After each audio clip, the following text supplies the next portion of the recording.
Okay, very good. Okay, perfect. So I know that you are also play music and sings outside the movie. I was singing as a dwarf. Difficult during the initial scene that everybody sings, all the dwarfs. I mean, I was really pleased that they'd been brave enough to use one of Tolkien's songs, because Tolkien really writes a lot of songs throughout all of his literature. So I was embracing it and looking forward to it. And he also describes the sound that a dwarf makes when he sings. He calls it the deep-throated singing of the dwarf. So I knew the kind of sound that I wanted to create, and I worked on the song for a few days, and we found a pitch which resonated in the belly rather than the throat. And I listened to a lot of Russian choral music to find a sound that was specific. But it is a very sacred song. I think it's a mantra, and it's almost like a way of seducing Bilbo to come on the quest with us, because we know that he's reticent. So it was really enjoyable to perform. Yeah. I was to enter a franchise that there were people that were there 10 years ago, and then there were you and the others that were new. I was build all the things inside when you were shooting. It was easy, or Jan Olm was there, also McKellen.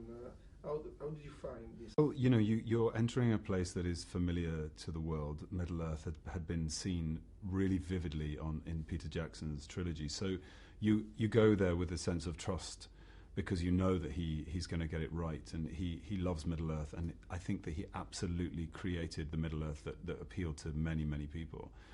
And it was great to have those familiar faces there, because it was almost as if they were blood vessels connecting oxygen into our new story.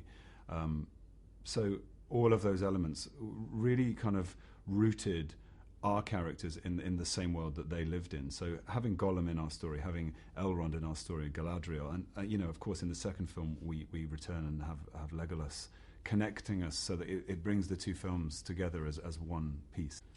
And did you feel on your shoulder the burden of this? Because you are like Aragorn in the first movie. You are the man who leads all the company.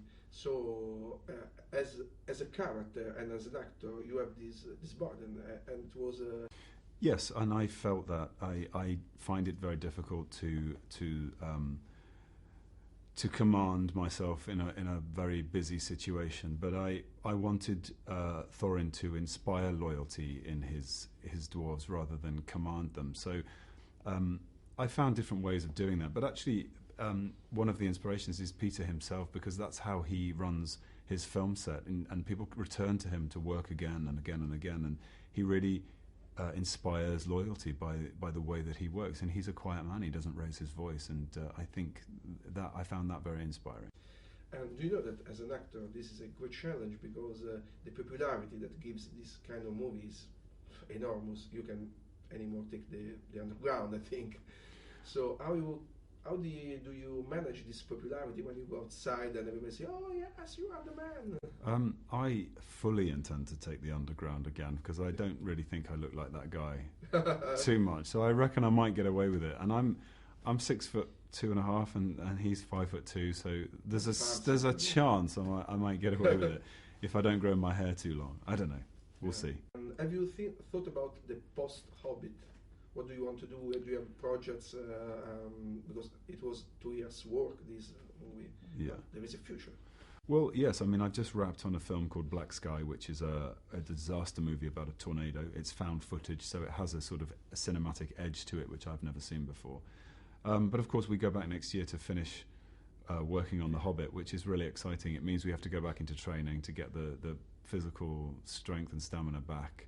But it'll be great to finally end Thorin's tale and Bilbo's tale. Yeah.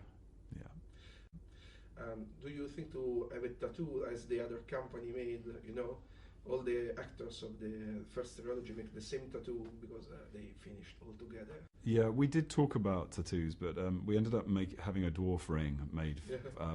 Weta created an incredible piece of jewellery with an inscription on the inside, because the dwarves are a hidden, secretive race, so we decided to put the inscription on the inside. But good idea. Yeah.